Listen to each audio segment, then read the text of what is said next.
शान्ताकारं भुजगशयनं पद्मनाभं सुरेशं विश्वाधारं गगनसदृशं मेघवर्णं शुभाङ्गं लक्ष्मीकान्तं कमलनयनं योगिभिर्ध्यानगम्यं वन्दे विष्णुं भवभयहरं सर्वलोकैकनाथं वसुदेवसुतं देवं कंसचाणूरमर्दनं देवकी परमानन्दं कृष्णं वन्दे जगद्गुरुं कृष्णाय वासुदेवाय हरे परमात्मने प्रणतक्लेशनाशाय गोविंदाय नमो नमः।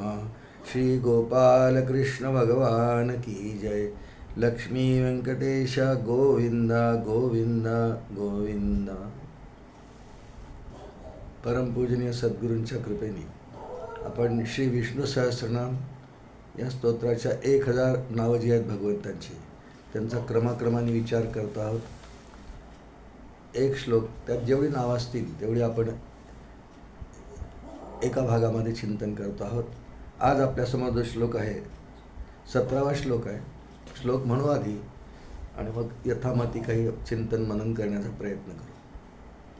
उपेंद्रो वामनप्रांशो रमोघश्चिरोर्जितः अतीन्द्रः संग्रहः सर्गो धृतात्मा नियमो यमः। श्री गोपाल कृष्ण भगवान की जय। 12 नावं या श्लोकात आहेत। भगवंतांच्या दिव्य नावांपैकी 12 नावं आहेत। सगळीच नावं फार अर्थपूर्ण आहेत आणि ती श्रद्धेने घेत गेलं की त्याचा जो फलाचा भाग आहे तो भगवान आपल्याला आपणून देत असतात। त्यामुळे भक्तीच्या अंतःकरणाने, भक्तियुक्त अंतःकरणाने हे नावं आपण घ्यावीत असा व्यास महर्षींचाही आपल्याला उपदेश आहे। आपण नावांचा विचार करू। पहिलं आणि दुसरं नाव हे एका गटातलं आहे साधारण। पहिलं नाव या श्लोकातलं उपेंद्र आहे आणि दुसरं नाव वामन आहे। ही दोन्ही नावं भगवंतांनी जे अंबरीषाकरता 10 अवतार घेतले विष्णूंनी, त्या अवतारातल्या वामन अवताराशी संबंधित आहे। उपेंद्र हे नाव भगवंतांना वामन अवतारात नंतर मिळालं। कथा पूर्णपणे नाही आपल्याला बघायची, आपल्याला माहिती आहे, पण बलिराजाला त्याच्या 100व्या अश्वमेधा यज्ञामध्ये प्रगट होऊन भगवंतांनी आशीर्वाद दिला। नंतर त्याला सांगितलं पुढे सावर्णी मन्वंतरामध्ये तू इंद्र होशील, कारण 100 अश्वमेध केलेला एखादा मनुष्य, पुरुष, महापुरुष हा इंद्रपदी आरूढ होत असतो असं शास्त्र आहे। आणि त्याच्या 100व्या अश्वमेध यज्ञात भगवान प्रगट झाले। त्यामुळे भगवंतांनी त्याला आशीर्वाद दिला की तू इंद्र होशील पुढे सावर्णी मन्वंतरात, पण तूर्त मी तुला सुरक्षित ठेवायचं म्हणून सुतलात ठेवतो आहे। तिथे आपल्या संपूर्ण कुटुंबियांसह जा आणि प्रल्हादांनाही सांगितलं तू यांच्यासोबत जा, कारण प्रल्हाद आणि राजा बली यांचं नातं आहे। प्रल्हादाचा पुत्र विरोचन आहे आणि विरोचन पुत्र बली आहे। तू पण यांच्याबरोबर जा आणि भगवान पण तिथे जाणार आहेत। ते सुतलामध्ये द्वारपाल म्हणून राहणार आहेत आणि आपलं सुदर्शन चक्र, काय भगवंतांची कृपा आहे, काय दया आहे। ते बलीच्या सुतलामध्ये त्याचं रक्षण करण्याकरता सुदर्शन तर ठेवतातच, पण स्वतः त्याचा द्वारपाल म्हणून राहतात, अशी कथा विस्ताराने भागवतामध्ये आहे। पण ही 2 नावं जी पहिली आहेत त्यांचा संदर्भ वामन अवताराशी म्हणून बोलल्या गेला आहे। उपेंद्र, बलीला भगवंतांनी सुरक्षित म्हणून सुतलात ठेवलं, मग पुढे प्रल्हादांना सर्वांनी राज्याभिषेक केला आणि त्याचं नाव त्यावेळेला उपेंद्र असं आहे। उपेंद्र म्हणजे इंद्रानंतर झालेला असा त्याचा अर्थ आहे, कारण इंद्र आधी आहे। भगवंत प्रगट झाले अवतार रूपाने, वास्तविक इंद्रही भगवंतांचा अंश आहे, उपेंद्र तर भगवानच आहेत, पण कालगणनेप्रमाणे इंद्र आधी झाला आणि उपेंद्र नंतर झाला, म्हणून हे उपेंद्र हा नाव इंद्रानंतर त्याचा जन्म आहे अशी व्युत्पत्ती केलेली आहे। उपेंद्र हा नंतरचं नाव आहे वामन हा। हे पण नाव ह्याच अवताराशी, वामन अवतारातलं नाव वामनच नाव आहे त्यांचं नाव। आणि वामन शब्दाचा अर्थ बटू असा होतो, बटू किंवा लहान आकृती, याला वामन असं म्हणतात। आणि त्यामुळे भगवंतांनी या अवतारामध्ये मग त्याने म्हणे तू दान माग वगैरे, मोठी कथा आहे, इतकी काय आपल्याला विस्ताराने पाहिजे नाही, पण पदा आणि 3 दैत्येंद्र संमिता आणि पदा मम अशा 3 पावलं जमीन मागितली, मग भगवंतांनी हे विराट रूप घेतलं वगैरे, अशी जी कथा आहे त्यात वामन म्हणजे बटूरूपाने आला म्हटल्यापेक्षा हा बटूच आहे, याचा व्रतबंध झाला कश्यप अदितींच्या पोटी अदिती मातेने पयोव्रताचा अवलंब केला. कश्यप ऋषींच्या सांगण्याप्रमाणे ते व्रत केलं, यथासांग केलं आणि त्यांच्या पोटी भगवान आले पुत्ररूपाने. ही तिची अपेक्षा होती की मला असा पुत्र व्हावा की जो नेहमीसाठी बलीला पाताळात दडपेल. त्यामुळे भगवान कश्यप आणि अदिती यांच्या पोटी पुत्ररूपाने आले. वामन नाव त्यावेळेचं आहे. आणि भगवंतांनी त्यानंतर त्याच बटुवेशात व्रतबंध झाल्यानंतर त्याच सायंकाळी होम वगैरे झाल्यानंतर झपाझपा पावलं टाकत भगवान बलिराजांनी मांडलेल्या यज्ञाच्या ठिकाणी आले असं वर्णन आहे. त्यांनी नर्मदा किनारी भृगुकच्छ स्थानावरती एक यज्ञ मांडला होता. तो अश्वमेधच होता 100वा. तिथे भगवान आले, बटुरूपात आले. लहानशी आकृती आहे आणि जसा बटूचा वेश इत्यादी असतो, वेश नाहीच, लंगोटी आहे, छत्र आहे, काठी आहे, कमंडलू आहे, लख असं यज्ञोपवीत आहे, मेखला बांधलेली आहे. नुकताच व्रतबंध झालेला बटू आहे. राजा बलीनी पण ओळखलं आणि राजाची राणी विंध्यावली आहे. तिला सांगितलं, राणी आपल्याला याची पाद्यपूजा करायची, हा नुकताच व्रतबंध झालेला एक बटू आहे, अशी ती कथा आहे. भगवंतांनी पुढे मागितलं की मला हे देव 3 पावलं जमीन दे आणि ती पुढची कथा सगळी विस्ताराने आहे. पण हे जे नाव आहे वामन, लहानसा बटू आहे, 5 वर्षाचं भगवंतांचं वय आहे व्रतबंधाच्या वेळी, म्हणून बटुरूप असा भगवान म्हणून वामन हे नाव आहे. त्याच्या पुढचं नाव भगवंतांचं या श्लोकामध्ये क्रमाने आहे प्रांशुः. प्रांशु शब्दाचा अर्थ होतो उंच. फार उंच आहेत भगवान, फार उंच आहेत. आता हे उंच हा शब्द शारीरिक उंचीच्या अंगाने नाही आहे, शारीरिक किंवा भौतिक उंचीच्या अंगाने नाही आहे. आपण म्हणतो की एखादा मुलगा किंवा मुलगी फार उंच आहेत, सर्वांपेक्षा फारच उंच आहेत. म्हणजे माणसांच्या बाबतीत हे म्हणतो. एखाद्या वृक्षाकडे पाहून आपण म्हणतो हा वृक्ष खूपच उंच आहे. एखादी टेकडी असेल तर त्या टेकडीकडे पाहून आपण म्हणतो की पूर्ण शहरामध्ये ही टेकडी फार उंच आहे. म्हणजे इतर त्या शहरातल्या वास्तूंच्या तुलनेमध्ये तो उंच आहे. मग इथे भगवंतांचं नाव प्रांशुः असं आहे. प्रांशु याचा अर्थ उंच, फार उंच असा होतो, सर्वात उंच, ज्याची तुलना सगळ्या प्राणीमात्रांशी केली, त्रैलोक्याशी केली, त्रैलोक्यापेक्षा सुद्धा उंच तो आहे. भौगोलिक संदर्भ न घेता इथे उंच शब्दाचा अर्थ श्रेष्ठ असा आहे. सर्वांपेक्षा अत्यंत श्रेष्ठ, जो सर्वांना सत्ता स्फूर्ती देतो, जो जगताचं उत्पत्ती स्थानच आहे, त्यामुळे तो उंच असायलाच पाहिजे. आणि त्याच्या तुलनेमध्ये त्याची सगळी निर्मिती, विश्व जगनिर्मिती, त्यात सगळे भूतमात्रही आले, हे सगळे त्याच्यापेक्षा फार ठेंगणे लहान उंचीनी. उंच याचा अर्थ शारीरिक उंची नाही हवी, पण आपण सहसा व्यवहारात उंच म्हणजे शारीरिक उंची घेतो. लहान मुलांना लहानपणी फारच हौस असते, रोज आपली उंची मोजतात. आमचा नातू आहे, रोज उंची मोजायचा. मला आजोबा तुमच्या इतकं उंच होणार आहे मी आता.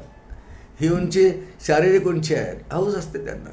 आपल्याला उंच हा असाच शब्द माहिती आहे, पण इतकं त्याचं स्वरूप उंच आहे की मनाचा आपल्याला स्वभाव माहिती आहे की चंचल मी मन कृष्ण, एका क्षणात कुठेही जातं. ते तर किती उंचीवर जाऊ शकेल. पण तुकोबारायांनी असं वर्णन केलं आहे, मन आहे, वाणीने आपण कितीही वर्णनं मोठी मोठी करतो की नाही, करू शकतो.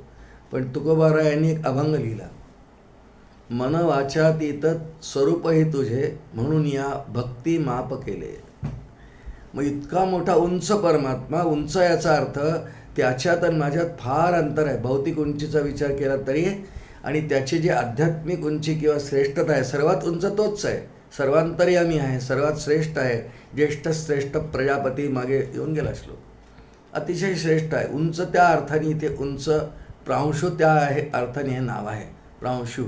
मग त्याच्या प्राप्तीसाठी मन, वाणी, जी पंच ज्ञानेंद्रिय भगवंतांनीच आपल्याला दिलेली आहे, त्यांच्या माध्यमातून भगवंतांची प्राप्ती होत नाही. आणि म्हणून भगवंतांच्या प्राप्तीचं एकमेव साधन न वेद यज्ञाध्ययनैर दाने न च क्रियाभि न तपोभिरुग्रही. 11व्या अध्यायात भगवान स्वतः सांगतात की न वेद यज्ञात, वेदांनी पण नाही, यज्ञाने नाही, दानाने नाही, पारमार्थिक कोणत्याही साधनाने मी मिळत नाही. आणि मला फक्त एकच गोष्ट हवी, तो फक्त भाव, भक्तिभाव. मी भावाने प्राप्त होतो. अर्जुना फक्त भक्तिभाव जर अंतःकरणात असेल, याचा अर्थ भगवंतांच्या अस्तित्वाची भूधातू आहे, तिथे अस्तित्ववाचक शब्द आहे. परमात्म्यांच्या अस्तित्वाची अखंड जाणीव याला भाव म्हणतात. प्रेम असाही अर्थ होतो, पण त्याचा एक अर्थ भूभवती अस्तित्ववाचक असते, उत्पन्न होणे, जाणे असा अर्थ होतो. आणि त्या अर्थाने भगवान सर्वांच्या आधी असल्यामुळे सर्वात म्हणजे सृष्टी असो नसो सृष्टी तर कल्पांतामध्ये नाहीशी होते, काहीच राहत नाही. झाडं राहत नाही, नद्या राहत नाही, पर्वत राहत नाही, कोणतंही भूत राहत नाही, काहीच नाही. मग कोणीच नाही का? नाही, अशी शून्य अवस्था वेदांतशास्त्राने आणि आर्य सनातन धर्माने मांडलेली नाही. शून्य नाही, शून्यत्ववाद आमचा नाही. शून्य नाही, आहे काहीतरी. अहमेवासमेवाग्रे नान्यत यत् सदसत् परम पश्चादहि यदेतच्च यो शिष्येत सस्मिं. चतुश्लोक भागवतातला श्लोक आहे पहिलाच. आहे असं जो नेहमी आहे, मग तो किती उंच आणि किती मोठा असेल, बाकी सगळं भुईसपाट होतं, पण तो मात्र जसा आहे तसाच राहतो. सत्ता मात्र स्वरूपात्मा श्रुती आहे. सत्ता रूपाने परमात्मा अखंड राहतो. इतका तो उंच आहे, मोठा आहे, श्रेष्ठ आहे. म्हणून प्रांशु हे नाव त्या अनुषंगाने आहे. विराट पुरुषाच्या उंची म्हणजे लौकिक भौतिक उंचीचा जर विचार केला तर इतका उंच आहे विराट पुरुष जेव्हा प्रगट होत असतं, किंवा ईश्वरूप ज्याला म्हणतात, त्याचं वर्णन असं केलं आहे की चंद्र सूर्य याच्या गुडघ्यापर्यंत येतात असं वर्णन केलं आहे. म्हणजे काय त्याची उंची असेल आपण केली पाहिजे. आणि म्हणून इतक्या उंच देवाला शोधण्याचा, पाहण्याचा, त्याच्याशी ऐक्यात जाण्याचा जर भक्ताचा ध्येय आणि साधना मार्ग असेल तर त्याला उपाय एकच आहे की भक्ताला आपली उंची वाढवावी. ती साधनेनी, भक्तीनी, उपासनेनी वाढत जाते. आणि देवातलं माझं अंतर किंवा त्याच्या उंचीला मी स्पर्श करू शकतो. अन्यथा किती उड्या आपण मारल्या तरी देवाच्या उंचीपर्यंत आपली ना बुद्धी पोचू शकत, ना मन पोचू शकत. मन वाचा तीत स्वरूप आहे तुझे. कोणत्या इंद्रियांना तो गोचर होत नाही. इंद्रियाण्या पराण्याहो इंद्रियभ्य परम मनः मनसस्तु परा बुद्धी यो बुद्धे परतस्तु सहा बुद्धीलाही प्राप्त होत नाही. इतका उंच, सर्व इंद्रियांच्या अत्यंत पलीकडे, अत्यंत उंच. म्हणून त्याचं एक नाव प्रांशु इथे आहे, 3 क्रमांकाचं. भगवंतांचं एक नाव चौथं 12 नावांपैकी या श्लोकातलं अमोघ आहे. अमोघ याचा अर्थ कोणतीही कृती भगवंतांची व्यर्थ जात नाही, याला अमोघ म्हणतात. अमोघ. आपला विचार करा, आपण किती क्रिया जीवनात करतो. रोजचा जरी विचार केला किती क्रिया करतो. अनेक क्रिया, अनेक हालचाली या जीवाच्या निरर्थक असतात. त्यात विशेष काय अर्थ नसतो. थोडं मौज, मनोरंजन, त्याला आजच्या काळात थोडंसं म्हणतात टाईमपास, अशा हालचाली असतात. परंतु भगवंतांची कोणतीही क्रिया ही अमोघ असते. त्यात काहीतरी हेतू असतो. उदाहरण म्हणून एक कथा पाहू आपण. कारण कोणतीच हालचाल व्यर्थ नाही. ही शिवपुराणात कथा येते. एकदा नारद महामुनी एका राज्यात गेले. त्या ठिकाणी एक राजा आहे, शीलनिधी त्याचं नाव आहे, आणि त्याच्या मुलीचा विवाह आहे. राजाने सांगितलं, नारद आलेत, पूजा करा, यांना नमस्कार कर बा. तिने केला. नारदांना तिचं सौंदर्य खूप आवडलं. आपण अमोघ शब्दाचा अर्थ पाहतो. नारदांना वाटलं हिच्याशी विवाह करावा. आपल्या ह्या अवतारात कोण करेल? इथे शिखा आहे, इथे ब्रह्मचित आहे, तानपूर हातात आहे, असं नाही, या रूपालाही वरणार नाही. तिचं स्वयंवर ठरलं आहे. तिला जो आवडेल त्याच्या गळ्यात ती माल घालणार आहे. नारदाने विचार केला, मी तर विष्णूंचा भक्त आहे ना, तर मी भगवान विष्णूकडे जाईल. गेले. विष्णूने विचारलं, का रे कसा आलास? अमोघ, कोणतीही क्रिया व्यर्थ नाही देवाची. नारद म्हणतो, देवा असा प्रसंग आहे, शीलनिधी राजाची मुलगी आहे, तिचा विवाह आहे आणि स्वयंवर आहे. देवा मला सुंदर रूप द्या. देव लीलाही करतात आहे, पण ती सुद्धा लीला अमोघ आहे. भगवंतांनी याला माकडाचं तोंड दिलं, अशी कथा आहे शिवपुराणामध्ये. तो गेला, मग ती हसली, तिच्या गळ्यात काही माळ घातली नाही, त्याला ती मिळाली नाही. याला खूप राग आला. विष्णूंकडे आला. देवा, भगवंतांनी त्याला म्हटलं होतं, तू जा, आता तुला ती माळ घालेल. याला वाटलं खूप छान रूप दिलं, अर्षदही पाहिलं नाही. पण नंतर तिथे शिवगण याच्या बाजूला बसले होते. त्यांनी म्हटलं की तुम्ही अर्षात तर चेहरा पाहून यायचा होता, तुम्हाला काय चेहरा दिला आहे बघा. मग याने अर्षात पाहिलं. तिथेच त्याला दिसलं की आपल्याला उलट होता त्यापेक्षाही एका माकडाचा चेहरा देवाने दिला. किती कृतज्ञ आहे देव. धावत वैकुंठात गेले. श्रीहरीशी भांडले की देवा मला माझी थट्टा केली, चेष्टा केली, अपमान केला, हे माकडाचं तोंड मला दिलं. भगवान काही बोलले नाही. आणि मग नारदांनी विष्णूंना शाप दिला की तू जे मला तोंड दिलंस माकडाचं, तेच माकडं तुला एका अवतारात साह्य होतील, कारण तू मला पत्नी मिळावी यासाठी मी गेलो होतो, ती मिळाली नाही, म्हणून तुला एका अवतारामध्ये पत्नीचा विरह सहन करावा लागेल. आणि त्या पत्नीला शोधण्याकरता तुला जे तू मला मुख दिलं आहे, जो मला रूप दिलं आहे, दृश्य दिलं आहे, दृश्यरूप, त्याच माकडांचा वानरसेनेचा तुला सहाय्य घ्यावं लागेल. भगवंत हसले आणि म्हणाले, नारदा तुझा शाप मी स्वीकारतो. मग पुढे राम अवतारामध्ये भगवंतांनी वालीचा वध केला. सुग्रीवाच्या पूर्ण वानरसेनेचं भगवंतांना सहाय्य झालं. हनुमानही त्या कथेमध्ये मिळाले. आणि मग वानरसेनेचं सहाय्य घेऊन भगवंतांनी राम अवतारामध्ये लंकेतून जानकीला सोडवून आणली. परत आपल्याला कथा माहिती आहे. पण भगवंतांनी ही जी लीला केली की नारदांना माकडाचं तोंड दिलं, म्हणजे असं वाटतं वरकरणी की ते तर भक्त आहेत. असं का केलं भगवंतांनी? कारण पुढे राम अवतारासाठी काही बीजकथा हवी की नाही. भगवान अवतार घेतात त्याचं कुठेतरी बीजकथा असते, कुठेतरी काही घडलेलं असते. म्हणून राम अवताराची बीजकथा घडवण्याकरता भगवंतांनी नारदांना माकडाचं तोंड दिलं आणि पुढे राम अवतार झाला. त्यात तीसुद्धा क्रिया, नारदांना माकडाचं वानराचं तोंड देण्याची, मुख देण्याची, ही सुद्धा भगवंतांची क्रिया अमोघ आहे. अमोघ शब्दाचा अर्थ पाहतो आहोत आपण. एकही कृती व्यर्थ नाही. भगवान स्वेच्छेने वनवासात गेले. वास्तविक ते पराक्रमी आहेत, शूर आहे, वीर आहेत, धनुर्धर आहेत, अवतार आहेत. त्यांनी म्हटलं असतं मी नाही जात वनामध्ये. नाही, गेले भगवान. 14 वर्ष वनात राहिले. ते तिथे कसे जगले, काय जगले, अवतार कार्याचा भाग म्हणून. पण अमोघ आहे ती क्रिया. वनवासात भगवंतांचं जाणं का आहे याविषयी नाथ महाराज एक सुंदर ओवी लिहितात एकनाथी भागवतात. फार सुंदर ओवी. अयोध्येपासून लंकेपर्यंत वृक्षवल्ली पाषाण पर्वत तृणादी जीव समस्त उद्धरे रघुनाथ स्वलिले, अशी ओवी आहे. अमोघ. भगवंत स्वेच्छेने वनवासात गेले का? अयोध्येपासून लंकेपर्यंत. मग त्यामध्ये व्यर्थ अजिबात नाही. अयोध्येपासून लंकेपर्यंत जितके जीव, सजीवच नाही, तृणादी वृक्षपर्वत, वृक्षवल्ली पाषाण पर्वत, उद्धरी रघुनाथ स्वलिले.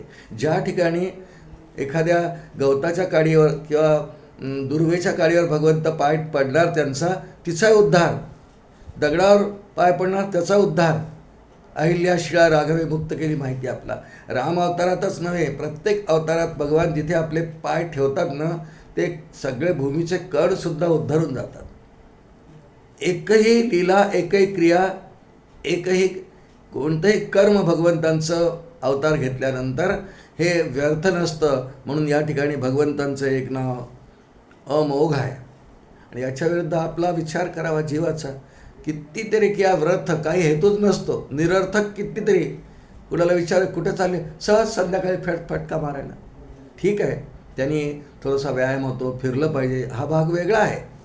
पण काही लोकांना सवय, सहज कोणाच्या घरी कसे आला, सहज आलो, काय हेतू काहीच नाही, अमोघ नाही, हेतू काहीच नाही, त्यातून निष्पन्न काय होणार नाही. आणि त्यामुळं जीवाच्या बहुतांश क्रिया या निर्हेतुक असतात आणि त्यामुळे त्या अमोघ नसतात. परंतु भगवंतांच्या सगळ्या क्रिया अमोघ असतात. अवतारी घेताना भगवान कधीही एका क्षणाचा, एका सेकंदाचा अपव्यय करत नाही. वेळेचा अपव्यय करण्याची सवय जीवाला आहे की नुसता मिळालेल्या जीवनाच्या शेवटी जर विचार केला तर बहुतांश वेळ निरर्थक जातो, अमोघ नाही जात. म्हणून भगवंतांचा तो कधीही जात नाही. या अनुषंगाने भगवंतांचं या श्लोकातलं हे 4 क्रमांकाचं नाव अमोघ असं आहे. पुढचं नाव भगवंतांचं आहे, या अर्थाचं आधी नावं येऊन गेलेत. शुची ही, शुची शौच, आधी शौच शब्द येऊन गेला आहे. शुची त्याच अर्थाचा शब्द आहे. शुची म्हणजे पवित्रता. अत्यंत पवित्र पदार्थ संपूर्ण जगतामध्ये फक्त परमात्मा आहे. अत्यंत शुद्ध, पवित्र. पवित्र शब्दाचा खरा अर्थ एकही विकार नसलेला, सहाही विकार रहित परमात्मा आहे. स्वेच्छेने येतो. अस्यापि देव वपुषो मदनुग्रहस्य. स्वेच्छामयस्य न भूतमयो भूतमयस्य कोपी. स्वेच्छामय, भूतमय पंचभूतांचा नाही आहे. आणि भगवंतांचं नाव शुची, त्यामुळे विकार नाहीच. लहान मोठाने जन्म नाही, मृत्यू नाही, कोणता विकार नाही. 6 विकार जीवाला असतात. अस्ति जायते वर्धते विपरिणमते अपक्ष्यते दश्यते, असे 6 विकार असतात. हे 6 विकारांच्या पलीकडे जो आहे, बरं नुसता पवित्र भगवान नाही, त्याचा आता एक खूप मोठा गुणधर्म आहे, अशा अर्थाचा एक शब्द मागे येऊन गेला आहे की तो पवित्रता आहे, पण त्याच्या सान्निध्यात जो पदार्थ येतो त्यालासुद्धा तो पवित्र करतो. पवित्राणाम पवित्रयो मंगलानांच मंगलम, श्लोक यो विष्णू सहस्रनामात श्लोक आहे. दैवतन देवतानांच भूतानांयो व्यापिता. म्हणून आपल्या इथे अशी पद्धत आहे की भगवंतांची पूजा पवित्र पदार्थांनी करावी. सगळी शुद्ध असली पाहिजे, फुलंही शुद्ध पाहिजे, पाणी शुद्ध पाहिजे. पण असं होतं कधी की त्या पाण्यात काही बाधा कचरा आहे किंवा ते आंघोळ करून भरलेलं नाही आहे, फुलं चांगली नाही, जमिनीवरची उचलल्या गेली आहे, अजून काही काही गोष्टींमुळे त्या सगळ्या पूजा उपचारांवरती भगवंतांच्या नावाने पाणी शिंपडण्याची पद्धत आहे. आणि त्यावेळेला आपण एक मंत्र म्हणतो, अपवित्र पवित्र वा सर्वा वस्थांगतो पिवा यत स्मरेत पुंडरीकाक्षम. सबाह्याभ्यंतर शुची हा पूजाद्रव्यावरती आणि स्वतःवरती पूजाद्रव्याने प्रोक्ष आहेत, आत्मानंच प्रोक्ष आहेत. पूजाद्रव्ये जितकी ठेवलेली असतात, अगदी गंधापासून, उद्बत्तीपासून, फुलांपासून, वस्त्रापासून, सगळ्यांवरती ते पाणी शिंपडायचं असतं पूजा करणाऱ्यांनी.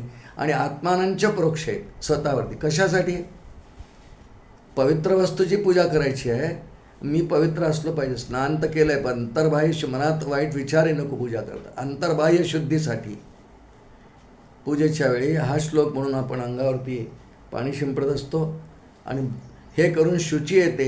म्हणून भगवंतांचं एक नाव शुचीच या श्लोकामध्ये आहे, 5 क्रमांकाचं. शुची म्हणजे पवित्रता, पवित्र वस्तू, अत्यंत पवित्र वस्तू, सर्वात पवित्र वस्तू, पवित्राणाम पवित्र.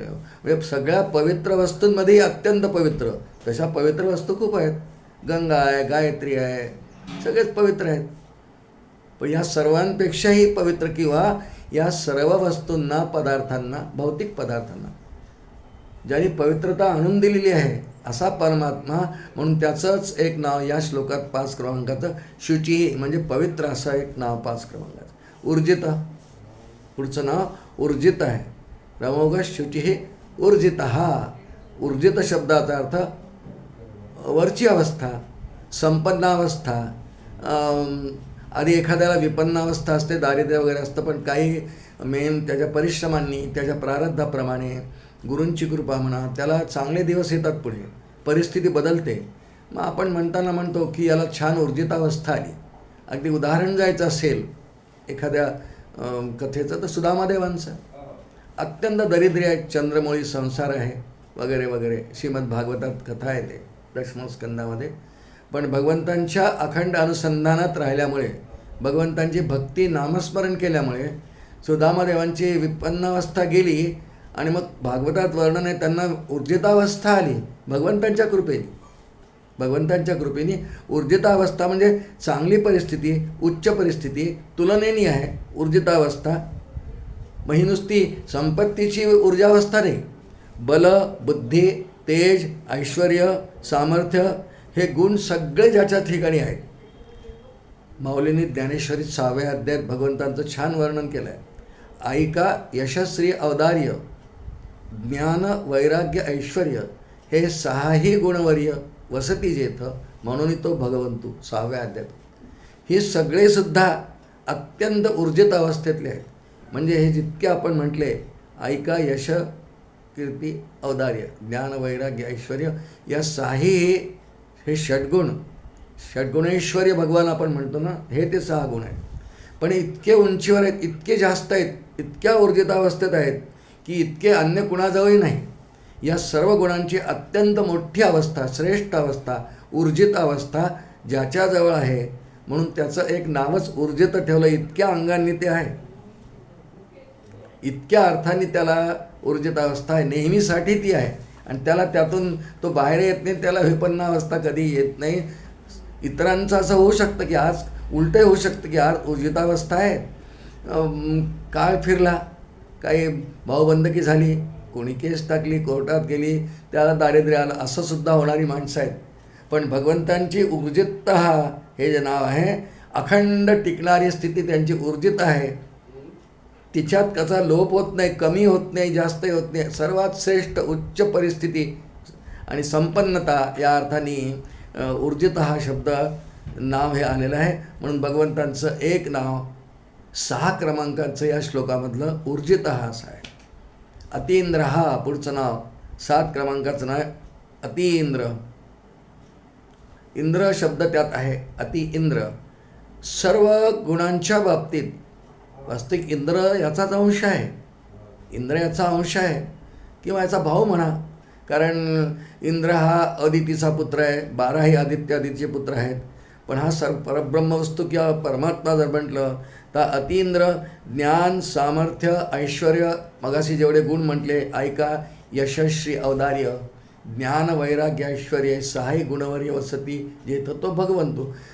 ह्या 6ही गुणांच्या बाबतीत इंद्रापेक्षाही जो वरचढ ठरतो, म्हणजे अतींद्र इंद्राच्याही पेक्षा वरचढ असणारा, त्या अर्थाने इथे नाव आहे अतींद्र. इंद्रापेक्षा वरचढ कसा, उदाहरण जर बोलायचंच, पुन्हा भागवतातली कथा आपल्याला माहिती आहे, विस्ताराने नाही बघायची आपल्याला. पण गोवर्धन उद्धारणाची, कारण अशी पद्धत होती पूर्वी गोकुळामध्ये, वृंदावनात, की दरवर्षी इंद्राची पूजा करायची. इंद्र पर्जन्य देवता आहे.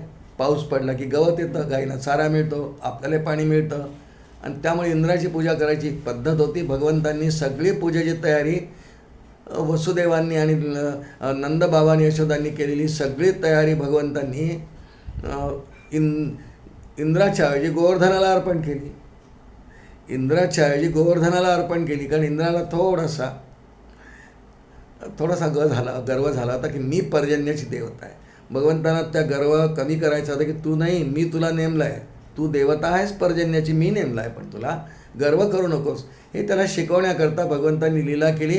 आणि इत्युक्तैव हस्तेन कृत्वा गोवर्धनाचलम असा श्लोक आहे भागवत. इत्युक्तेन हस्तेन, म्हणून इतक्या बोलण्याने भगवंतांनी करांगलीवर ते गोवर्धन उचलला आणि इंद्राचा गर्वहरण केलं. असं मग भगवान वरचढ ठरले की नाही. म्हणून अतींद्र नाव, ज्ञान, सामर्थ्य, इतका मोठा गोवर्धन यांनी उचलला. इंद्र शरण आले. सर्व प्रकारच्या सामर्थ्यांनी, बल, ज्ञान, ऐश्वर्य, वैराग्य, कोणत्याही बाबतीने इंद्रापेक्षा अत्यंत वरचढ भगवान आहे. म्हणून भगवंतांचं या श्लोकातलं एक नाव 7 क्रमांकाचं अतींद्र आहे. अतींद्र संग्रह सर्गो, पुढचं नाव संग्रह आहे.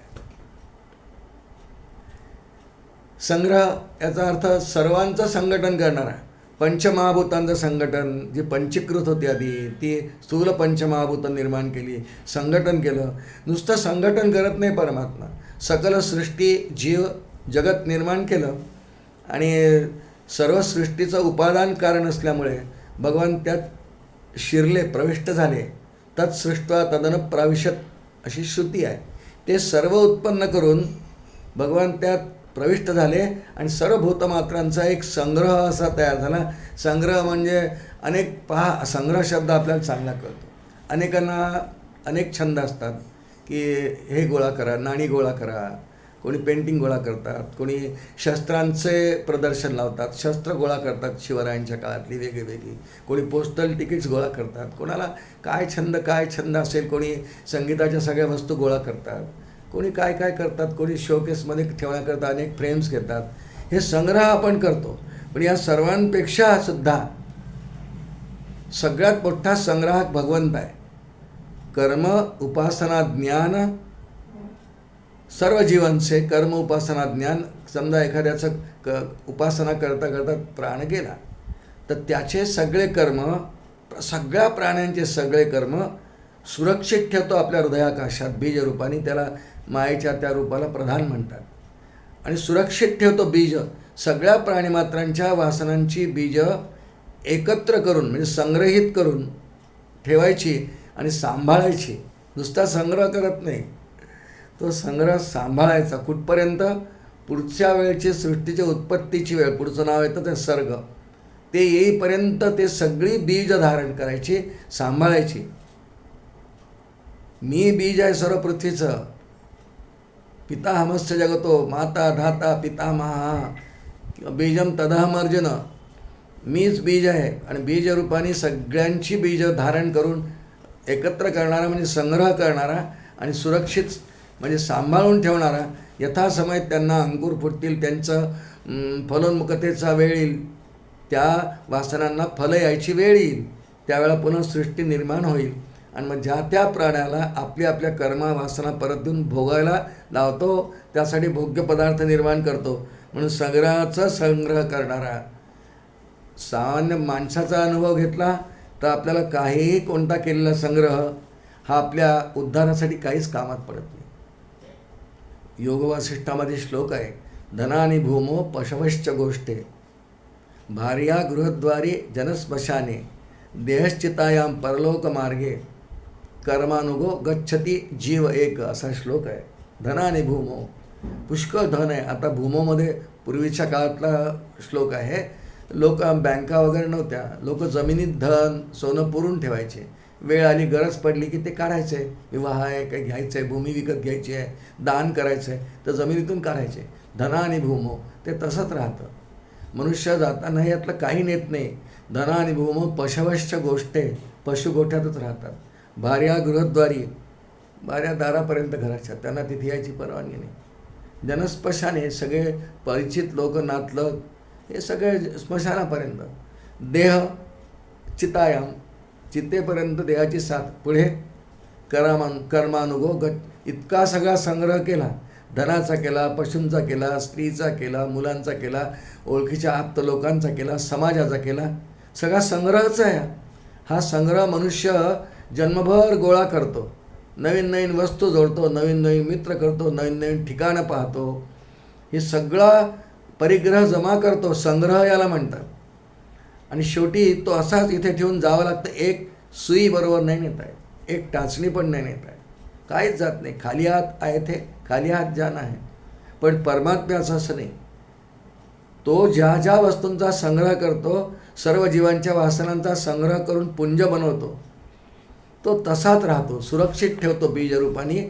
म्हणून परमात्म्याचं एक नाव या श्लोकातलं संग्रह असं आहे. सर्व पदार्थांचा, जीवांच्या वासनांचा संग्रह करून ठेवतो, म्हणून त्याचंच नाव संग्रह दिलेलं आहे.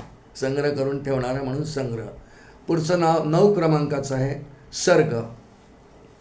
सर्ग शब्दाचा अर्थ उत्पत्ती असा आहे.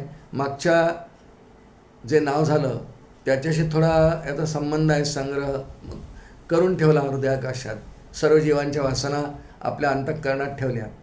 यथासमय पुन्हा सृष्टीच्या निर्मितीची वेळ येईल. का? कारण त्यांनी ठेवलेल्या सगळ्या वासना ज्या जीवांच्या आहेत त्या फलोन्मुख होतात आहे. जीवाने जसे कर्म केले, अरे आता याला फळ मिळायला पाहिजे, त्या सर्व वासनांची बीजं फलोन्मुख होतात आहे. म्हणून भगवंतांना मग सृष्टी निर्मितीची प्रक्रिया सुरू करावी लागते, जी नेहमी तशीच आहे. बोललो आहे आपण अनेकदा आहे, एकोहम बहुश्याम प्रजायेय एकाकी न रमते. श्रुती आहे, नाही करमत. म्हणून एकोहम, मी एकटा आहे. आता बहुश्याम म्हणजे अनेक व्हायची इच्छा आहे. हा संकल्प मूळ संकल्प आहे. ह्या मूळ संकल्पालाच मूळ माया म्हणतात. मग पुढे गुणमाया, जडमाया असे मायेचे प्रकार आहेत पुढे. पण ही मूळ माया आधी भगवान स्वाधीन त्यांच्या आहे.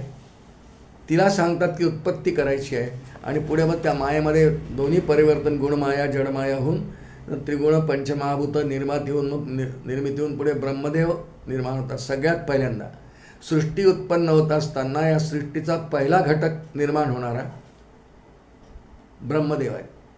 प्रत्येक सर्गामध्ये, प्रत्येक विश्व उत्पत्तीच्या पहिल्या घटनेचा साक्षीदार नव्हे, पहिला पदार्थ, पहिली वस्तू ब्रह्मदेव आहेत. श्रुतीच तशी आहे. मुंडक उपनिषद पहिली श्रुती आहे. ओम ब्रह्मादेवानां प्रथमः संबभूव. सगळ्यात पहिल्यांदा ब्रह्मदेवाची उत्पत्ती सर्गाच्या वेळी, आणि तिला कारण असणारा जो नारायण परमात्मा. म्हणून सर्ग सृष्टी निर्मिती त्याचं मुख्य कार्य आहे. ब्रह्मदेवांकडून मायेकडून तर करून घेतो, पण म्हणून त्याचं एक नावच सर्ग असं दिलं आहे. सर्ग निर्मिती ज्याचं प्रधान कार्य आहे, विश्व उत्पत्ती, म्हणून त्याचंच नाव सर्ग असं 9 क्रमांकाचं आहे. 10 क्रमांकाचं नाव आहे धृतात्मा. धृती शब्द आहे तिथे. ध्रुव धारयती, धारण करणे, टिकवणे, उत्साह टिकवणे. सगळ्या प्राणीमात्रांचा जीवनासाठी उत्साह टिकवतो, खूप काळ टिकवतो. आणि जेव्हा मग त्या जीवाचा अंतकाल येतो तेव्हा मग उत्साह कमी होत जातो. पण अगदी जन्मापासून जर विचार केला, अस्ति जायते वर्धते या काळामध्ये, विपरिणमते काळामध्ये सर्व जीवांचा फार उत्साह असतो. कुणामुळे असतो? परमात्म्यामुळे असतो. म्हणून त्याचंच एक नाव धृतात्मा, सर्वांना धृती प्रदान करणारा. धृती याचा अर्थ धैर्य, उत्साह, नेहमी काहीतरी कार्य करण्याची इच्छा, काम करण्याची इच्छा, करून दाखवण्याची इच्छा. आणि जर अत्यंत उच्च स्थितीतला जीव असेल, पूर्वजन्मातला अधिकारी असेल, भक्त असेल, साधना केलेला असेल, तर त्याला शुचीनाम श्रीमतांगे हे योगभ्रष्टो भिजायते याप्रमाणे उच्च कुलात जन्म देऊन बालपणीच सर्वज्ञता वरी तयाते, जे माऊली म्हणतात. प्रल्हाद आहे, ध्रुव आहे, बालपणी चांगल्या कुळात जन्माला आले आणि बालपणीचं सर्वज्ञता वरी तयाते. पण त्यांनाही धृती, ध्रुवाला वनात जाऊन धैर्याने 5 महिने साधना करायची आहे. ही धृती किंवा उत्साह किंवा धैर्य कोणी दिलं? भगवंतांनी दिलं. म्हणून ज्याने हे त्याला दिलं त्याचं नाव धृतात्मा आहे. धृतात्मा सर्व प्राणीमात्रांना खूप धैर्य देणं, धैर्याने टिकून राहणं, जीवनासाठी आवश्यक तेवढे पदार्थ गोळा करणं. आहार निद्रा भयमैथुनंच समान नैतत नृणाम पशूनाम. पशुपक्षी आणि मनुष्य हे 4 धर्म समान आहेत. या क्रिया आहार निद्रा भयमैथुनंच. सर्व प्राणीमात्रांना त्यांचा आहार दिवस उजाडला की सगळे प्राणी बाहेर पडतात, पहिल्यांदा आहारच शोधतात. मुंगी असो, चिमणी असो, कावळा असो, घार असो, गरुड असो, वाघ असो, गाय असो, श्वान असो, हत्ती असो, कोणताही प्राणी, सर्प असो, हे सगळे प्राणी दिवस उजाडला, रात्री ते निद्रावस्थेत जातात, नाही असं नाही. पण उठले की त्यांना आपल्या आहाराचीच काळजी असते. आहाराशिवाय कसे राहतील? पाणी, अन्न हे त्यांना आवश्यक आहे. मग त्यासाठी त्यांच्या अंतःकरणात एक उत्साह, धैर्य. चिमणी उडते सकाळी घरट्यातून, तिच्या स्वतःसाठी सुद्धा आणि तिच्या पिल्ला असतील तर पिल्लांसाठी सुद्धा ती अन्न शोधायला बाहेर पडते. ध्रुव धारयती, धैर्य, धारणा. हे धारणा सर्व प्राणीमात्रांना कोण प्रदान करतो? अनेकांना अनेक कार्य करायचे असतात. सैनिक असतील, लढाई सुरू आहे, सीमेवर लढतात आहे, उद्या खूप आक्रमण मोठं होणार आहे, त्यांना इंटरनेट पोलवरती बातमी कळली की उद्या मोठं आक्रमण होणार आहे, सावध राहायचं आहे, सर्व जागे राहा, आपली शस्त्रास्त्र तयार ठेवा, ॲनिमेशन तयार ठेवा. आणि त्याप्रमाणे धैर्य धारण करून रात्रभर न जागता तयारी राहतात की किती वाजता आक्रमण होणार आहे आपल्या शत्रूकडून, इतक्या वाजता आपणही तयार राहायला पाहिजे. शत्रूशी सामना करण्यासाठी अत्यंत आवश्यक असलेलं जे शौर्य, धैर्य आहे, तो सर्वांना जो देतो भगवान असा पक्षपाती नाही. इकडच्या सेनेला देईल, त्याही सेनेला देईल. मग प्रारब्धाप्रमाणे जय पराजय कोणाचा व्हायचा हे ठरेल. जसं कौरव पांडवांचं युद्ध झालं, कौरवांकडे पुष्कळ महावीर आहेत, महारथी आहेत, पांडवांकडे आहेत. भगवान स्वतः सारथ्य कर्म करतात आहे. युद्धाला प्रारंभ होणार आहे, 18 दिवस युद्ध चालणार महाभारताचं. मग रोज रात्री युद्ध नाही आहे महाभारताचं. धर्मक्षेत्रे कुरुक्षेत्रे समवेता युत्सवा. रात्री नाही युद्ध, पण दिवस उजाडला की युद्ध करण्याची सर्वांना प्रेरणा, शक्ती, धैर्य, उत्साह कोण देतो? जो देतो त्याचं नाव धृतात्मा आहे. सर्व प्राणीमात्रांची धृती टिकवून ठेवणारा, देणारा, उत्साह देणारा परमात्मा आहे. या एका अर्थाने धृतात्मा हे नाव आहे. आणि दुसरं, त्याच्या स्वतःच्या बाबतीत विचार केला तर त्याच्या स्वरूपात कधीही बदल पडत नाही. काय स्वरूप आहे परमात्म्याचं? सत्ता मात्र स्वरूपात्मा, सत्ता मात्र. त्याच्यात कधी बदल पडतो का की परमात्म्याची सत्ता संपली? असं कसं होईल? संपूर्ण सृष्टी त्याची निर्मिती आहे. वृक्षाचेही पानं हाले ज्याचे सत्ते, तुकोबा म्हणतात. आणि त्यामुळे त्या धृतात्मा शब्दाचा अर्थ आचार्याने दुसरा असाही केला आहे की ज्याचं स्वरूप कधी बदलतच नाही. श्रीमद भगवद्गीतेत भगवान एका श्लोकात एका ठिकाणी म्हणाले, अविनाशी तो तद्विद्धी येन सर्वमिदंततम. असा अविनाशी पदार्थ परमात्मा तो नेहमी आहे आहे आहे. जरासही त्याच्यात न्यून होत नाही, धृतात्मा आहे. त्याची धृती, उत्साह, सृष्टी निर्मितीचा कार्यक्रम किती वेळा मांडला असेल आत्तापर्यंत. निर्मिती होते, काही काळ ती टिकते, स्थिती आणि नंतर लयाला जाते. किती वेळा केला असेल हे. अनंत कोटी ब्रह्मांड नायक, अनंत कोटी वेळा. किती युग, किती वेळा होऊन गेले. 4ही युग किती वेळा होऊन गेले. ते संपले की त्यानंतर पुन्हा प्रलय, पुन्हा सृजन, पुन्हा प्रलय. कंटाळा नाही, कधी नाही. ज्याला कधीही कंटाळा येत नाही, ज्याचा उत्साह टिकून राहतो, धैर्य टिकून राहतं, त्याला धृतात्मा, त्यालाच एक नाव दिलं. कधी संपतच नाही उत्साह. अविनाशी त्याच्या स्वरूपात, त्याच्या स्वरूपात कधीही बदल पडत नाही. सगळ्या धर्मग्रंथ, श्रुती माऊलींचा हाच विचार आहे की परमात्म्याच्या मूळ स्वरूपात कधीही बदल होत नाही. हे सगळं विश्वच त्याच्यामुळे निर्माण होतं. आणि म्हणून धैर्य धारण केल्याशिवाय हे होऊ शकत नाही. म्हणून परमात्म्याचं एक नावच धृतात्मा, असं 10 क्रमांकाचं हे नाव आहे. 11 क्रमांकाचा ना नियम. हा नियम म्हणजे नियमाच्या विरुद्ध शब्द अपवाद आहे. नियमाच्या विरुद्ध अपवाद आहे. पण नियमाने काही गोष्टी असतात, काही अपवादादी असतात. म्हणजे क्वचित, त्याच्या विरुद्ध क्वचित होतो. आणि परमात्मा याचं नाव इथे नियम असं दिलेलं आहे. सर्व नियम बनवणारा, म्हणून त्याचं नाव नियम आहे. काय नियम बनवले त्यांनी? सृष्टी उत्पन्न केली. सगळ्यात पहिल्यांदा तर पहिला नियम त्यांनी केला, एको ब्रह्मा द्वितीय नास्ति. ब्रह्मवस्तू एकच आहे, दुसरा नाही. हा पहिला नियम आहे. सर्व जग मिथ्या आहे, परिवर्तनीय आहे, नाही आहे. हा पहिला नियम आहे. याला आजपर्यंत कोणीही काही पर्यायी निवडलेलं नाही. दुसरा नियम, सृष्टी निर्माण झाली. सृष्टी निर्मितीच्या कार्यक्रमात भगवान प्रत्येक प्राण्यामध्ये प्रविष्ट झाला. मगाशी पाहिलं आपण की तत्सृष्ट्वा तदनुप्राविशत, हे त्याचं कार्य आहे. भगवंतांची 5 जी मुख्य कार्य आहेत, उत्पत्ती, स्थिती, लय. जेव्हा परमात्मा ईश्वर भूमिकेत येतो, ईश्वर होतो, मायेचा सहाय्य घेतो, तेव्हा उत्पत्ती म्हणजे उत्पत्ती, स्थिती, लय, त्यात प्रवेश आणि प्रशासन. प्रशासन म्हणजे या सृष्टीची एकंदर सगळी जी रीती आहे तीचं चालवणं, टिकवणं, तसंच राहणं, यासाठी प्रशासन म्हणजे ॲडमिनिस्ट्रेशन ज्याला आपण म्हणतो, हे परमात्मा करतो. जसं उदाहरण म्हणून पाहू की भगवंतांनी सृष्टी निर्माण करताना भगवद्गीतेत एक श्लोक लिहिला, एवं प्रवर्तितं चक्रं नानुवर्तयती. ह्या एक असं निसर्गचक्र, सृष्टीचक्र लावून दिलं आहे. उन्हाळा, पावसाळा, हिवाळा, उन्हाळा, पावसाळा, हिवाळा असं लावून दिलं. नियमाने ते आहे. पण अपवाद कुठे आहे? एखाद्या अवकाळी पाऊस येतो, मार्च एप्रिलमध्येच खूप पाऊस येतो, ढग येतात. आता हे जे अपवाद आपण म्हणतो, असा कसा पाऊस आला वगैरे, पण हा सुद्धा त्याचा नियमच आहे की सृष्टीचक्र नियमित सुरू असताना एखाद्या वेळा अवकाळी येणं, एखाद्या वेळा सुनामी येणं, एखाद्या वेळा कोविड येणं, हा पण त्याच्या दृष्टीने नियमच आहे. आपल्याला तो अपवाद वाटतो, पण एकही क्रिया त्याची अपवादात्मक नाही. सगळं नियमांनी बद्ध सृष्टीचक्र आहे, म्हणून त्याचं नाव नियम असं आहे. आणि या सगळ्या नियमचक्रांचं पालन करण्यासाठी ज्या क्रिया जीवाला सांगितल्या आहे, ज्या ग्रंथांमध्ये सांगितल्या आहेत, त्या ग्रंथांचे नाव श्रुतिस्मृती असं आहे. सगळे नियम भगवंतांनी श्रुतिस्मृतीमध्ये लिहिले आहेत. त्यांनी बनवून ठेवले म्हणून त्याचं नाव नियम आहे. मग जीवाने ते पाळावे, उल्लंघन करावं. नियमांचं उल्लंघन केलं की दंड किंवा शिक्षा असते.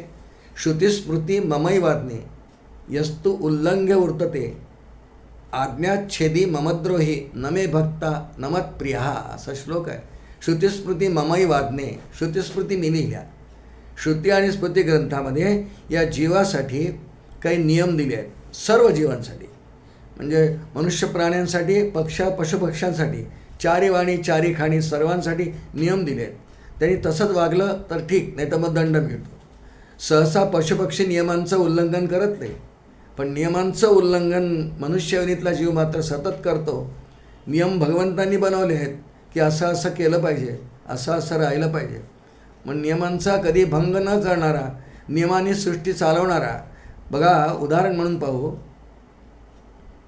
सृष्टीच्या निर्मितीच्या वेळी चंद्र, सूर्य, ग्रह, तारे निर्माण झाले. आणि आपल्याला माहिती आहे की काही काही दिवसांनी केव्हा केव्हा ग्रहणं येतात. इक्लिप्स त्याला म्हणतात, इक्लिप्स. हे कोणतं ग्रहण कधी यावं, म्हणजे अगदी 1,00,000 वर्षानंतर सुद्धा सूर्यग्रहण कधी यावं हे शास्त्रात गणित आहे, लिहिलं आहे. गणित शास्त्रात का आहे? शास्त्राचा ज्ञाता, शास्त्र निर्माण करणाराच कोण आहे? परमात्मा आहे. आणि तसंच त्याच नियमाने, त्याच दिवशी, त्याच वेळेला, त्याच क्षणाला, तेवढ्याच वेळासाठी ते ग्रहण लागतं. आता विज्ञान ते शोधून काढतं आणि बरोबर सांगतं की बरोबर 2:30 ग्रहण लागेल, 4:30 संपेल, इत्यादी इत्यादी इत्यादी. पण हे सगळं बनवलं कोणी? ही सृष्टी ज्याने निर्माण केली त्याने सृष्टी निर्मितीच्या वेळेलाच, कारण ग्रहण पर्व काळाचा फार उपयोग आहे, सृष्टीलाही उपयोग आहे आणि साधकांच्या दृष्टीने तर फारच पुण्यप्रद असतं. ग्रहण पुण्यपर्व काळ त्याला म्हणतात. म्हणून भगवंतांची ही निर्मिती आहे, ती नियमानी आहे. नियम आहे त्याचे. नियम म्हणजे रूल्स अँड रेग्युलेशन शब्द माहिती आहे ना आपल्याला. कोणती संस्था असो, बँक असो, LIC असो, रेल्वे असो, महानगरपालिका असो, कोणतीही घ्या आपण, किती कॉर्पोरेशन, ST महामंडळ आहे, बीज महामंडळ आहे, किती महामंडळ आहेत, म्हणजे सर्वांनासुद्धा काही नियम आहेत की नाही? आहेत. नियम निर्माण केल्याशिवाय प्रशासकाचं ते कार्य असतं, नाहीतर अस्ताव्यस्त होईल. जसं बघा, एखाद्या शहरामध्ये, अमरावती शहरामध्ये पूर्वी नव्हती इतकी आता गर्दी आहे. खूप गर्दी वाढली, खूप वाहनं वाढली, 2 चाकी 4 चाकी खूप वाढले. रस्ते तेवढे जे फ्लायओव्हर बांधले तरी, रुंद केले तरी, सिमेंटचे केले तरी गर्दी आहे ती आहे. मग या सगळ्या गर्दीला नियंत्रण करण्यासाठी एक विभाग आहे, डिपार्टमेंट आहे, त्याला RTO म्हणतो ना आपण. मग त्यांना आणि महानगरपालिकेला एकत्र बसून पोलीस व्यवस्था, महानगरपालिका व्यवस्था आणि RTO हे सगळे एकत्र बसतात आणि ते काही नियम ठरवतात की या रस्त्याला एक दिशा मार्ग, 1 वे, इथे सबवे खालून जायचं, इथे एवढं फ्लायओव्हरवरून जायचं, फ्लायओव्हरवरून जाताना इतकाच वेग ठेवायचा, नाहीतर अपघात होऊ शकतात.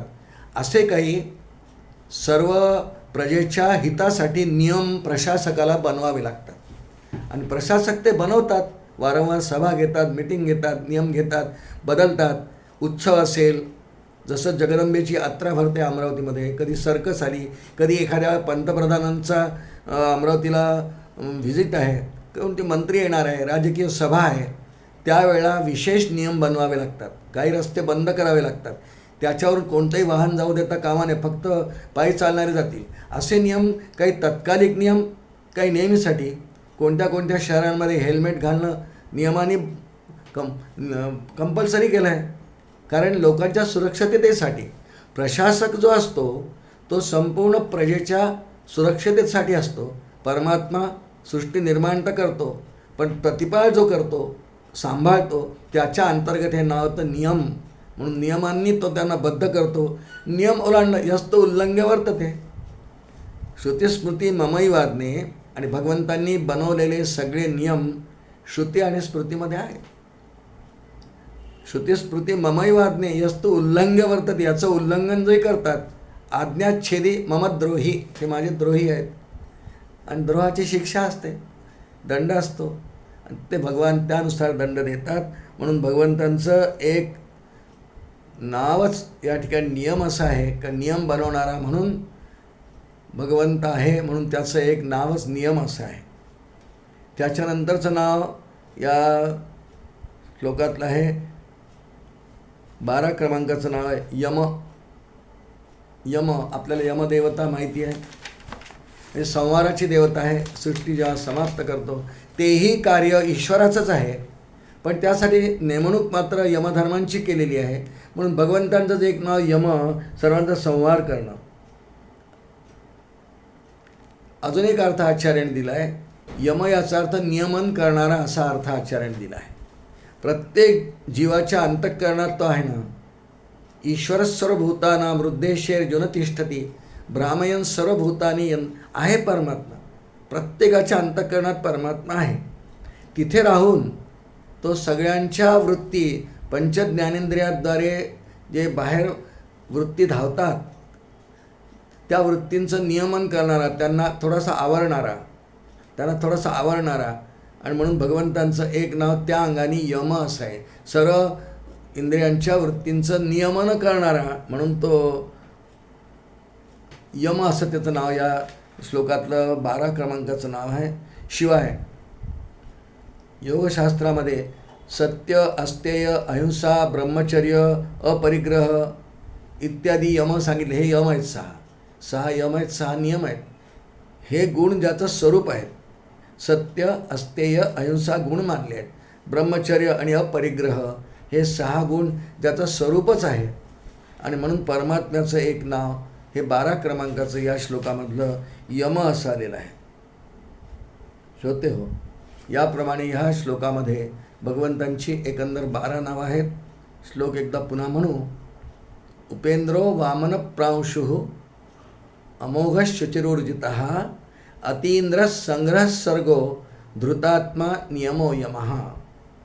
आपण प्रत्येक नावाचा समोर अर्थ ठेवून काही अर्थ पाहण्याचा प्रयत्न केला. अर्थांकडे लक्ष दिलं की भगवंताविषयी श्रद्धा वाढते. वारंवार मी आपल्याशी बोलतो आहे. अर्थ समजून घेतला की भगवंतांविषयी आपल्याला श्रद्धा प्रेम खूप वाढतं. आणि भक्तीचं स्वरूपच ते आहे. श्रोते की अखंड भगवंतांच्या विषयीचं प्रीती आणि प्रेम वाढत जावं. याला नारदांनी भक्तिसूत्रात भक्ती असं म्हटलेलं आहे. आणि त्यामुळे त्या अंगाने आपण हा प्रवास अर्थ समजून घेण्याच्या दृष्टीने करतो आहोत. क्रमाक्रमाने सगळे 1000 नावांचा विचार आपण करणार आहोत. पण आपण आज 17 क्रमांकाचा श्लोक घेतला. त्यात 12 नावं होती. या 12 नावांचा आपण यथामती यथाशक्ती चिंतन करण्याचा प्रयत्न केला. आपण त्याचा विस्तार करावा. आणि आपल्याला ही नावं म्हणताना प्रत्येक नाव आपल्यापैकी बहुतांश ही मालिका ऐकणारे रोज विष्णू सहस्रनाम म्हणणारे आहेत. पुष्कळ संप्रदायांमध्ये सुद्धा ते नियमाने म्हणतात. आपणही म्हणत असाल. ते नाव जेव्हा आपण म्हणू तेव्हा त्या नावाचा अर्थ जर त्याच वेळा आपल्या मनामध्ये आला ना तर खूप आनंद होतो. जसा आजचा अतींद्र संग्रह सर्गो धृतात्मा नियमो यमः. पुष्कांचा हा नियमही असतो की आपण रोज विष्णू सहस्रनाम वाचायचं. मग या नियमाची बुद्धी देणारा धृतात्मा तेही नाव इथे आहे. ती धृती टिकवून ठेवणारा, उत्साह टिकवून ठेवणार आहे. सगळी परमात्म्याचीच आहे. म्हणून जर उदाहरण घेतलं की मला रोज विष्णू सहस्रनाम वाचायचं आहे असा नियम केला तर नियमही तोच आहे. त्यासाठी टिकवून ठेवणारा धृती तोच आहे. ही सगळी नावं तशी कामात हे सगळं करणारा परमात्माच आहे. आणि म्हणून अर्थ समजून जर का आपण वाचनही करीत गेलो तर आपल्याला खूप आनंद होतो. तो व्हावा सर्वांना अशी भगवंतांजवळ सद्गुरूंजवळ याचना करतो. आणि आजचंही चिंतन या ठिकाणी थांबवतो. श्री गोपाल कृष्ण भगवान की जय. लक्ष्मी व्यंकटेशा गोविंदा गोविंदा गोविंदा. अनंतकोटी ब्रह्मांड नायक राजाधिराज सच्चिदानंद सद्गुरु श्री ब्रह्मचैतन्य रामानंद प्रल्हाद महाराज की जय. जय जय रघुवीर समर्थ.